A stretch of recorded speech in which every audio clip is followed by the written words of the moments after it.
दोस्तों, हर हर महादेव, जय भगवान भोलेनाथ। आज हम आपको बताएंगे कि सावन के महीने में हरी चूड़ियों का महत्व सबसे अधिक रहता है। अगर सुहागन महिला अपने पति की दीर्घायु के लिए या फिर कोई भी अपनी मनोकामना इच्छा पूरी करने के लिए घर में हरी चूड़ियां जरूर खरीद कर ले आए। भक्तों, क्योंकि हरी चूड़ियां मात्र चूड़ियां नहीं होती, बल्कि यह महादेव का वरदान हो जाता है अगर वह सावन के महीने में इन चूड़ियों को अपने घर ले आते हैं। साथ में हम आपको यह भी बताएंगे कि हरी चूड़ियों को एक खास जगह पर जाकर रख आना चाहिए। ऐसा कहा जाता है कि जो भी भक्त ऐसा करेगा, उसकी मनोकामना इच्छा एक दिन में ही पूरी हो जाती है। महादेव ऐसे व्यक्ति पर प्रसन्न हो जाते हैं। माता रानी ऐसी बहनों पर अपना आशीर्वाद विशेष रूप से बरसती है। हमारा संकल्प है जन सेवा जन कल्याण करना, यानी कि हर नागरिक को यह जानकारी बिल्कुल ही फ्री और बिल्कुल भी निशुल्क माध्यम से पहुंचना। इसलिए सच्चे हृदय से वीडियो को लाइक जरूर कर दीजिए, क्योंकि महादेव की वीडियो है और महादेव की वीडियो को बिना लाइक किया कभी भी नहीं छोड़ना चाहिए। और क्योंकि महादेव देवों के देव कहे जाते हैं और महादेव का कोई भी उपाय सावन महीने में किया जाए तो वह कभी भी निष्फल नहीं जाता, मतलब हमेशा लाभ ही प्रदान करवाता है। भक्तों, इसलिए कमेंट बॉक्स में भी जय माता पार्वती, जय भगवान शिव जरूर लिखें, जिससे कि आपकी मनोकामना इच्छा महादेव तक पहुंच जाए, आपकी पुकार महादेव तक पहुंच जाए और आपकी हर मनोकामना इच्छा पूरी हो जाए। भक्तों, हम भी हरी चूड़ियां घर में खरीद कर जरूर लाते हैं। आप भी ले आइए, आपकी मनोकामना अवश्य ही पूरी होगी। साथ में हम आपको यह भी बताएंगे कि कुछ ऐसी खास चीज और है जिन्हें आपको अपने घर में खरीद करके जरूर ले आना चाहिए। भक्तों, महादेव की वीडियो है। कई लोग होते हैं जो वीडियो को काट काट कर देखते हैं, बीच बीच से देखते हैं। तो ऐसे मानव को बता दें, वह अपने जीवन में कभी भी सफलता हासिल नहीं कर पाएगा, प्राप्त नहीं कर पाएगा। उसका जीवन बहुत ही दुर्भाग्य और कष्टकारी हो जाएगा। इसलिए महादेव की वीडियो को कभी भी बीच में छोड़कर नहीं जाना चाहिए, यानी कि शुरू से लेकर अंत तक हमेशा महादेव की वीडियो को देखना चाहिए। भक्तों, हमारा तो आपको पता ही है, महायोग टीवी चैनल का संकल्प है जनसेवा जन कल्याण करना।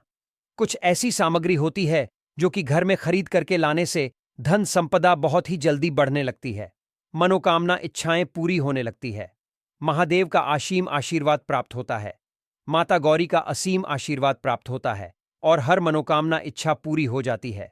चलिए जान लेते हैं वह खास चीज जो सावन के महीने में घर में खरीद करके जरूर ले आनी चाहिए।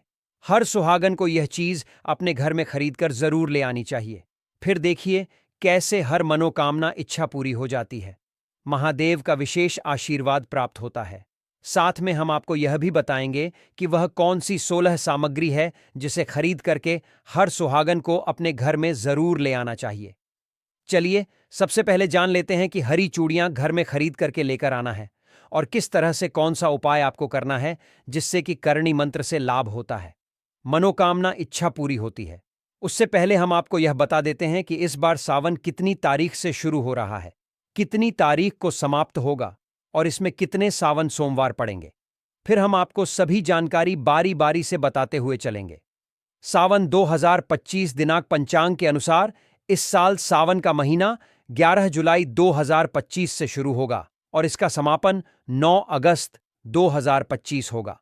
2025 को होगा। इस वर्ष सावन रक्षाबंधन के पर्व के साथ समाप्त होंगे, जो इस बार 9 अगस्त को मनाया जाएगा। धार्मिक मान्यताओं के अनुसार सावन के सोमवार का विशेष महत्व होता है। इस दिन व्यक्ति व्रत रखता है और शिवलिंग पर जल, दूध, बेलपत्र आदि अर्पित करके जला अभिषेक करते हैं। सावन के सोमवार की तिथियां 14 जुलाई पहला सोमवार व्रत, 21 जुलाई दूसरा सोमवार व्रत, 28 जुलाई तीसरा सोमवार व्रत, 4 अगस्त चौथा और अंतिम सोमवार व्रत। 2025 सावन शिवरात्रि। सावन के महीने में क्या करें? हिंदू धर्म में सावन का महीना बेहद पवित्र माना जाता है। चलिए अब जान लेते हैं हरी चूड़ियों का महत्व किस प्रकार से है और किस तरह से हमें घर में खरीद करके ले आना है। यह सभी जानकारी जान लेते हैं। सावन मास, जिसे श्रावण भी कहा जाता है, हिंदू धर्म में अत्यंत पावन और सौभाग्यदायक महीना माना जाता है। इस पूरे मास में विशेष रूप से सोमवार के दिन भगवान शिव की आराधना की जाती है और इस मास का संबंध विशेष रूप से सौंदर्य, सुख, समृद्धि, सौभाग्य और भक्ति से जुड़ा हुआ है। इस महीने में हरी चूड़ियों का पहनना और खरीदना स्त्रियों के लिए अत्यंत शुभ एवं फलदायक माना गया है। सावन में हरी चूड़ियां केवल एक श्रृंगार की वस्तु नहीं होती, बल्कि यह सौभाग्य, समृद्ध, जीवन शक्ति, प्रेम, उत्साह और मांगलिकता का प्रतीक होती है। हरी चूड़ियां धारण करने से स्त्री का मानसिक संतुलन बेहतर होता है, क्योंकि हरे रंग का संबंध हृदय चक्र, अनाहत चक्र से होता है, जो प्रेम, करुणा और संतुलन को दर्शाता है। यह रंग सौम्यता, शीतलता और स्नेह का प्रतीक भी है। और जब स्त्रियां सावन में हरी चूड़ियां पहनती हैं, तो वे देवी पार्वती के आशीर्वाद की पात्र बनती हैं, क्योंकि यह मास स्वयं मां गौरी को समर्पित है, जो सुहाग, सौंदर्य और स्थायित्व की देवी मानी जाती है। धार्मिक मान्यता है कि सावन में हरी चूड़ियां धारण करने से पति की लंबी उम्र होती है, वैवाहिक जीवन में प्रेम बना रहता है और वैराग्य की भावना दूर होती है। अविवाहित कन्याएं यदि इस मास में हरी चूड़ियां धारण करती हैं और विशेष रूप से शिव मंदिर में जाकर शिवलिंग पर जला अभिषेक के पश्चात इन्हें पहनती हैं, तो योग्य वर की प्राप्ति होती है। इस मास में हरी चूड़ियों की खरीदारी करना भी बहुत शुभ माना गया है। विशेषकर सोमवार या शुक्रवार के दिन। सोमवार को यह भगवान शिव को प्रसन्न करता है और शुक्रवार को यह मां लक्ष्मी को, जिससे घर में सुख समृद्धि बनी रहती है। यदि कोई स्त्री इस दिन हरी चूड़ियों के साथ हरे वस्त्र और हरी बिंदी भी धारण करें और शिव पार्वती की पूजा कर उ गौरी शंकराय नमः मंत्र का 108 बार जाप करें, तो उसे विशेष पुण्य की प्राप्ति होती है। यह उपाय अविवाहितों को शीघ्र विवाह का वरदान देता है और विवाहित स्त्रियों को अखंड सौभाग्य का आशीर्वाद मिलता है। हरी चूड़ियों को खरीदते समय एक विशेष उपाय यह भी माना गया है कि जब आप बाजार से हरी चूड़ियां लेकर आए, तो उन्हें पहले मां गौरी को अर्पित करें, फिर स्वयं धारण करें। इससे चूड़ियों में आध्यात्मिक ऊर्जा का संचार होता है। यदि कोई स्त्री प्रतिदिन प्रातःकाल हरी चूड़ियां पहनकर शिवलिंग पर जल, बेलपत्र और सफेद फूल अर्पित करें और फिर ओम नमः शिवाय का जाप करें, तो उसकी सभी मनोकामनाएं पूरी होती हैं। साथ ही घर में कलह, मानसिक तनाव, पति के बीच असहमति और दुर्भाग्य जैसी नकारात्मक शक्तियां दूर होती हैं। यह भी माना गया है कि यदि कोई स्त्री अपनी सखी या बहन को सावन के पहले सोमवार या हरियाली तीज के दिन हरी चूड़ियां उपहार में देती है, तो उसका पुण्य कई गुना बढ़ जाता है और उसका अपना सौभाग्य भी स्थिर होता है। इस दान से स्त्री के जीवन में लक्ष्मी का वास होता है, क्योंकि यह क्रिया स्त्री संगठन, स्नेह, समर्पण और शुभता की भावना से ओतप्रोत होती है। यदि चूड़ियां गरीब या विधवा महिलाओं को भी दान की जाए, तो वह विशेष पुण्यदायक माना गया है, जिससे घर की दरिद्रता दूर होती है और लक्ष्मी जी की कृपा बनी रहती है। सावन में हरे रंग की अन्य वस्तुओं जैसे हरी साड़ी, हरा सिंदूर, हरे फूल, हरे पत्ते आदि के साथ हरी चूड़ियों का संगम स्त्री के जीवन को और अधिक उज्ज्वल और समृद्ध बनाता है। साथ ही यह भी ध्यान रखना चाहिए कि हरी चूड़ियों को हमेशा शुभ मुहूर्त में खरीदा जाए और किसी अशुभ समय में या क्रोध तनाव की अवस्था में कभी भी चूड़ियां ना खरीदी जाए। चूड़ियां खरीदते समय मन में सकारात्मक भाव, भगवान शिव और मां पार्वती का ध्यान और वैवाहिक सुख की प्रार्थना अवश्य करनी चाहिए। हरी चूड़ियों का तंत्रिकीय लाभ भी होता है। यह कलाई में ऊर्जा का संचार करती है, जिससे स्त्री की शारीरिक ऊर्जा सशक्त रहती है और वह सकारात्मक सोच के साथ अपने पारिवारिक एवं सामाजिक कर्तव्यों को निभा पाती है। इस मास में विशेषकर सोमवार को जब स्त्रियां शिव मंदिर में जाकर भक्ति भाव से चूड़ियों की छनक के साथ एयूएम नमः शिवाय का उच्चारण करती हैं, तो वह वातावरण को आध्यात्मिक रूप से पवित्र करता है और स्त्री को भीतर से चेतना और आत्मबल प्रदान करता है। कुल मिलाकर सावन में हरी चूड़ियों की खरीद और धारण करना न केवल परंपरा और आस्था का प्रतीक है, बल्कि यह स्त्री जीवन में स्थिरता, प्रेम, सौंदर्य, समृद्धि और देवी शक्ति को आमंत्रित करने का अत्यंत प्रभावी उपाय भी है। यह रहा सिंगर की सामग्री। 16 श्रृंगार पर प्रत्येक वस्तु के ऊपर एक एक विस्तृत पैराग्राफ, जो उसके धार्मिक, सांस्कृतिक और आध्यात्मिक महत्व को स्पष्ट करता है। चलिए, 16 श्रृंगार के बारे में कौन कौन सी चीज है जो आपको अपने घर में और ले आना है। सिंदूर। सिंदूर भारतीय संस्कृति में विवाहित स्त्री का सबसे महत्वपूर्ण सौभाग्य चिन्ह माना जाता है। यह लाल रंग का पाउडर स्त्रियां अपने मांग में भरती हैं, जो न केवल उनके सुहाग का प्रतीक होता है बल्कि इसमें ऊर्जा और शक्तिशाली कामनाएं भी समाहित होती हैं। मान्यता है कि सिंदूर देवी पार्वती और मां लक्ष्मी को अत्यंत प्रिय है और इसे लगाने से स्त्री को दीर्घायु, पति, अखंड सौभाग्य और मानसिक संतुलन की प्राप्ति होती है। यह आज्ञा चक्र को सक्रिय करता है जिससे आत्मविश्वास और आध्यात्मिक उन्नति होती है। बिंदी बिंदी स्त्री के मस्तक पर विशेष रूप से दोनों भौहों के बीच लगाया जाने वाला शुभ चिन्ह है जिसे आज्ञा चक्र का स्थान माना गया है। इसे लगाने से एकाग्रता बढ़ती है और मानसिक शांति प्राप्त होती है। धार्मिक दृष्टि से बिंदी सौभाग्य का प्रतीक है और यह देवी शक्ति का भी प्रतिनिधित्व करती है।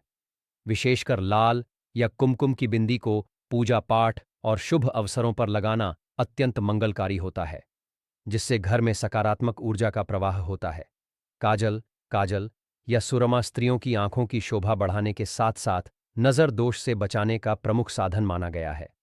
खासतौर पर नवजात शिशु और नवविवाहित स्त्रियों को काजल लगाना अत्यधिक शुभ माना गया है। यह आंखों को ठंडक प्रदान करता है और तंत्र शास्त्र में इसे दुष्ट शक्तियों से रक्षा करने वाला बताया गया है। सावन तीज जैसे पर्वों पर काजल लगाकर पूजा करना देवी को अत्यंत प्रिय होता है। मंगलसूत्र काले मोतियों और सोने से बना एक पवित्र हार होता है जो पति के दीर्घायु जीवन का प्रतीक है। यह विवाहित स्त्री की पहचान है और इसे पहनने से न केवल सामाजिक मान्यता मिलती है बल्कि यह विवाह के बंधन की शक्ति और सुरक्षा को दर्शाता है। माना जाता है कि मंगलसूत्र नकारात्मक ऊर्जा को दूर रखता है और स्त्री के शरीर की ऊर्जा को संतुलित करता है, जिससे वैवाहिक जीवन में प्रेम, समर्पण और स्थिरता बनी रहती है। चूड़ियां स्त्रियों के हाथों की सबसे सुंदर और मनमोहक सजावट होती है। विशेषकर हरी, लाल, सोने या कांच की चूड़ियां सौभाग्य और सुहाग का प्रतीक मानी जाती हैं। इनकी खनक न केवल वातावरण में शुभता फैलाती है बल्कि यह ऊर्जा का कंपन उत्पन्न करती है जो स्वास्थ्य और मनोबल को बेहतर बनाती है। सावन के महीनों में हरी चूड़ियों का विशेष महत्व होता है और इसे पहनने से मां पार्वती की कृपा बनी रहती है। बिछुए विवाहित स्त्रियां अपने पैरों की दूसरी उंगली में पहनती हैं जो विवाह का प्रतीक है। यह न केवल श्रृंगार का एक आवश्यक अंग है बल्कि आयुर्वेदिक दृष्टि से यह स्त्री की प्रजनन क्षमता और मासिक चक्र को संतुलित रखने में सहायक होता है। बिच्छुए पहनने से शरीर में सकारात्मक ऊर्जा का संचार होता है और यह जमीन से संपर्क के माध्यम से ऊर्जा को आत्मसात करने में भी मदद करता है। पायल या झांझर स्त्रियों के पांवों की सुंदरता को बढ़ाने वाली श्रृंगार सामग्री है।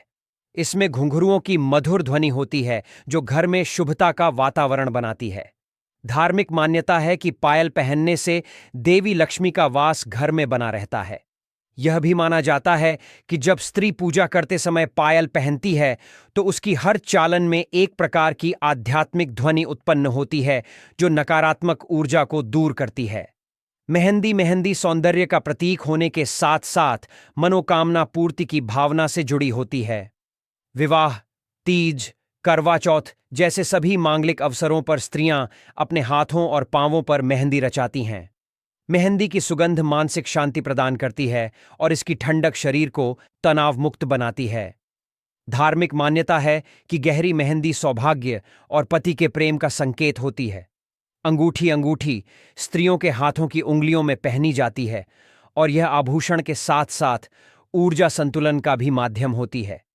अंगूठी के माध्यम से उंगलियों में मौजूद एक्यूप्रेशर बिंदुओं पर दबाव पड़ता है, जिससे मानसिक स्पष्टता, रक्त प्रवाह और भावनात्मक स्थिरता प्राप्त होती है। धार्मिक दृष्टि से सोने या चांदी की अंगूठी पहनना अत्यंत शुभ माना गया है।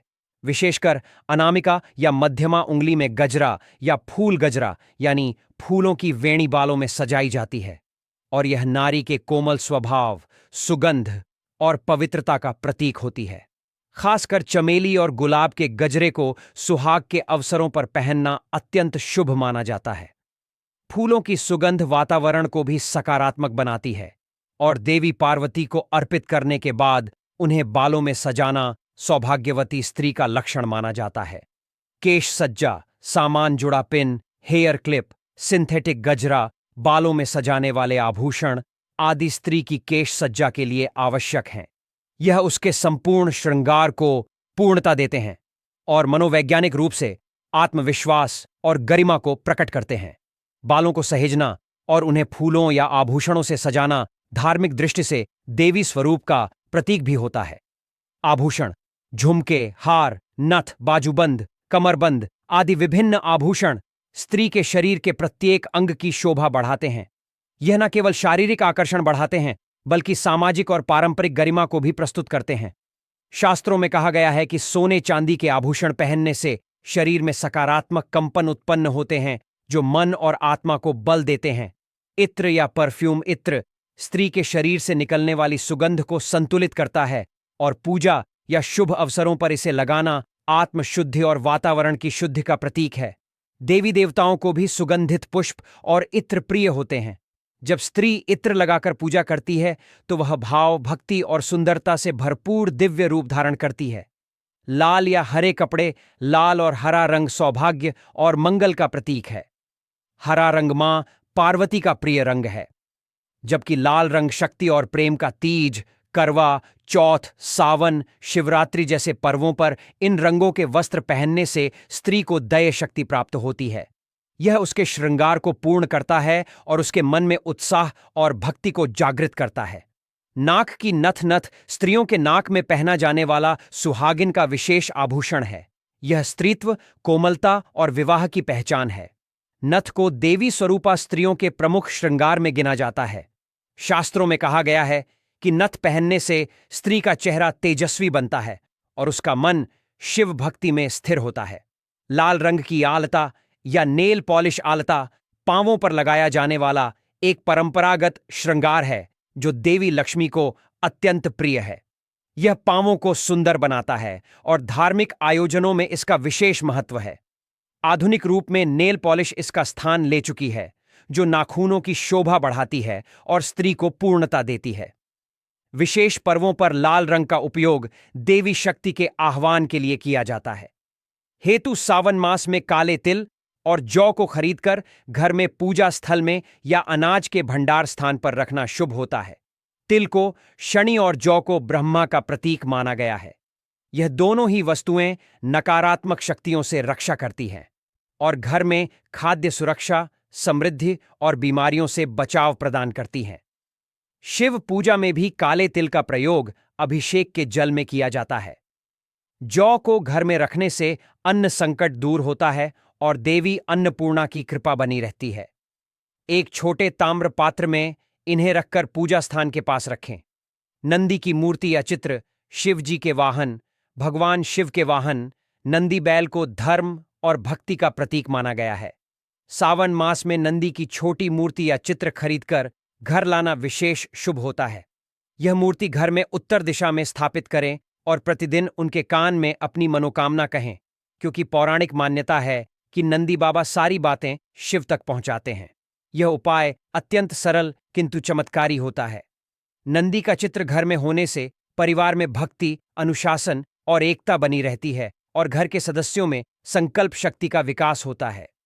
चांदी की धूप बत्ती या कपूरदानी सावन मास में। चांदी या तांबे की धूप बत्ती या कपूरदानी खरीदना विशेष रूप से शुभ माना जाता है। चांदी शीतलता, शुद्धता और चंद्र तत्व की प्रतीक है जो मानसिक शांति और पवित्रता प्रदान करती है। रोज शाम को चांदी की कपूरदानी में शुद्ध कपूर जलाकर घर के हर कमरे में उसकी धूप देने से घर में छुपी हुई नकारात्मक और अदृश्य बाधाएं समाप्त हो जाती हैं। यह उपाय रोग निवारण, दरिद्रता हरण और घर की सुरक्षा में विशेष रूप से प्रभावी है। इसे सावन में लाकर शिव पूजा के दौरान नियमित उपयोग करें। रुद्राक्ष बीज, अष्टमुखी या पंचमुखी। सावन मास में रुद्राक्ष का बीज, विशेषकर पंचमुखी या अष्टमुखी रुद्राक्ष घर में लाना बेहद चमत्कारी माना जाता है। यह भगवान शिव के नेत्रों से उत्पन्न हुआ दिव्य बीज है और इसे धारण करने से अथवा पूजा स्थल में स्थापित करने से हजारों पापों का नाश होता है। यह मन को एकाग्र करता है, क्रोध को शांत करता है, रक्तचाप को नियंत्रित करता है और आत्मा को अध्यात्म से जोड़ता है। इसे शुद्ध करके गंगाजल से स्नान कराकर लाल वस्त्र में बांधकर पूजा स्थान पर रखें और प्रतिदिन एयूएम ह नमः मंत्र का जप करें। अब तुम चलिए एक आपको खास उपाय बता देता हूं। मैं सावन का इतना खास उपाय है, अगर आपने यह उपाय कर लिया तो आपको वह लाभ प्राप्त होगा जिसकी आपने कभी कल्पना भी नहीं की होगी। अब तो इस उपाय को जो भी मनुष्य करता है उसकी हर मनोकामना इच्छा पूरी हो जाती है। चलिए, आपको यह जानना बेहद ही खास और इंपॉर्टेंट है। अगर आप इस उपाय को नहीं जानोगे तो समझ लीजिए कि आपको इस वीडियो को देखने का कोई लाभ ही नहीं मिलेगा। इसलिए वीडियो को पूरा जरूर देखें। चलिए, जान लेते हैं। सावन मास को भगवान शिव की आराधना का सबसे पवित्र समय माना गया है और इस माह में बेलपत्र तथा दूध के द्वारा शिवलिंग पर अभिषेक करना एक अत्यंत चमत्कारी और प्रभावशाली उपाय माना जाता है। शास्त्रों में वर्णित है कि सावन मास में किया गया रुद्रा अभिषेक सहस्त्र गुणा फल प्रदान करता है और यदि उसमें बेलपत्र तथा शुद्ध दूध का प्रयोग हो तो यह उपाय अद्भुत रूप से प्रभावशाली हो जाता है। इस चमत्कारी उपाय को करने के लिए आपको सावन के किसी भी सोमवार के दिन ब्रह्म मुहूर्त में उठकर स्नान कर लेना चाहिए। स्नान के उपरांत शुद्ध वस्त्र धारण करें और उत्तर या पूर्व दिशा की ओर मुख करके भगवान शिव के समक्ष एक तांबे के पात्र में शुद्ध गौ माता का दूध भरें और उसमें कुछ बूंदे गंगा जल की मिलाएं। इसके साथ ही बेल का पत्ता लें जो 3 पत्तियों में जुड़ा हुआ हो, जिसे बेलपत्र कहा जाता है, और वह बिल्कुल साफ और बिना कटा फटा होना चाहिए। शिवलिंग को पहले गंगा जल या किसी पवित्र जल से स्नान कराएं और फिर ओम नमः शिवाय मंत्र का जप करते हुए दूध से शिवलिंग का अभिषेक करें। दूध शिवलिंग पर बहुत धीरे धीरे इस भाव के साथ चढ़ाएं कि आपके जीवन का हर कष्ट, हर रोग, हर दरिद्रता उस दूध के साथ बहकर शिव के चरणों में जा रही है और भगवान उसे हर ले रहे हैं। जब तक दूध समाप्त ना हो तब तक लगातार पंचाक्षरी मंत्र का जाप करते रहें और उसके उपरांत एक एक कर बेलपत्र अर्पित करें। हर बेलपत्र चढ़ाते समय एक विशेष कामना करें, जैसे पहला पत्र परिवार में सुख शांति के लिए, दूसरा स्वास्थ्य के लिए, तीसरा रोजगार के लिए, चौथा संतान सुख के लिए, पांचवा मानसिक शांति के लिए आदि। बेलपत्र चढ़ाते हुए आप ओम त्र्यंबकाय नमः, ओम पशुपतये नमः, ओम महादेवाय नमः जैसे मंत्रों का उच्चारण कर सकते हैं। यह प्रक्रिया पूरी श्रद्धा, एकाग्रता और शुद्ध हृदय से करें और किसी भी प्रकार की अशुद्धता जैसे क्रोध, लोभ, अहंकार या दिखावे से दूर रहें। ध्यान रहे कि शिवजी को बेलपत्र अत्यंत प्रिय है क्योंकि उसमें तीनों गुण सत्व, रज और तम का संतुलन होता है और जब यह पत्र दूध जैसे सात्विक तत्व के साथ चढ़ाया जाता है तो वह भक्ति और शुद्धता का सर्वश्रेष्ठ रूप बन जाता है। यह उपाय विशेष रूप से उन लोगों के लिए अत्यंत लाभकारी है जो लंबे समय से किसी मानसिक, शारीरिक, पारिवारिक या आर्थिक संकट से जूझ रहे हैं। दूध से शिवलिंग का अभिषेक करने से चंद्रदोष, मानसिक अशांति, तनाव और भय का नाश होता है क्योंकि दूध चंद्रमा का प्रतीक है और चंद्रमा का नियंत्रण शिव जी के सिर पर है। इसी कारण दूध से अभिषेक करना मन को शांत, स्थिर और सकारात्मक ऊर्जा से भरपूर बनाता है।